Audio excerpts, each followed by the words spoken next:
राखी और संगीता दो सहेलियां थीं। एक दूसरे के प्रति उनमें बहुत प्यार और लगाव था। दोनों बचपन से एक दूसरे के साथ बड़ी हुई थीं। उनके बीच दोस्ती इतनी गहरी थी कि लोग उनकी दोस्ती की मिसालें दिया करते थे।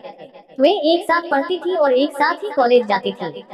लेकिन एक दिन उनकी जिंदगी में ऐसा तूफान आया जिसने उनकी जिंदगी बदल कर रख दी। किसी ने उनके बीच गलतफहमी की ऐसी दीवार खड़ी कर दी कि उन दोनों ने बिना एक दूसरे से बात किए खुद को एक दूसरे से अलग कर लिया। वो एक दूसरे के सामने कई बार आई लेकिन फिर भी उन्होंने ने कभी भी एक दूसरे से बात नहीं की। उनके दिल में अभी भी एक दूसरे के लिए उतना ही प्यार था। वो एक साथ नहीं थी लेकिन एक दूसरे की यादें हमेशा उनके साथ रहती। उन्हें हमेशा ऐसा लगता जैसे वो एक दूसरे के साथ ही है। वो चाहे एक दूसरे से दूर थे लेकिन अभी भी एक दूसरे के दिल में थे। समय बीतता गया, दोनों ने अपना करियर बना लिया और उनकी जिंदगी बड़े आराम से चल रही थी। लेकिन उनके दिल में अभी भी एक दूसरे से मिलने की चाहत थी और उन्हें एक उम्मीद थी कि वो एक दिन जरूर मिलेंगे। एक दिन अचानक राखी की तबीयत खराब हो गई। वो इतनी बीमार हुई कि उसे हॉस्पिटल में एडमिट करवाना पड़ा। ये किस्मत ही थी कि संगीता उसी हॉस्पिटल में डॉक्टर थी।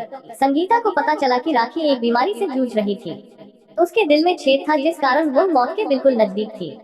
अगर इस समय वो कुछ कर सकती थी तो बस एक ही इलाज से, और वो इलाज था हृदय प्रत्यारोपण, हार्ट ट्रांसप्लांट। उसके लिए राखी को एक दिल की जरूरत थी, लेकिन कहीं भी दिल का इंतजाम न हो सका। सब उम्मीद छोड़ चुके थे, कोई मदद के लिए आगे आने को तैयार नहीं था।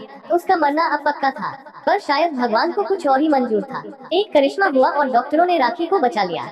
किसी ने उसे अपना दिल दे दिया था। ये और कोई नहीं, संगीता ही थी, जिसने राखी को अपना दिल देकर नई जिंदगी दी। ये दोस्ती की एक महान मिसाल थी। संगीता ने ये साबित कर दिया था कि एक सच्चा दोस्त वही होता है जो लाख मुसीबतों के बावजूद दोस्ती के रास्ते पर ईमानदारी से चलता है।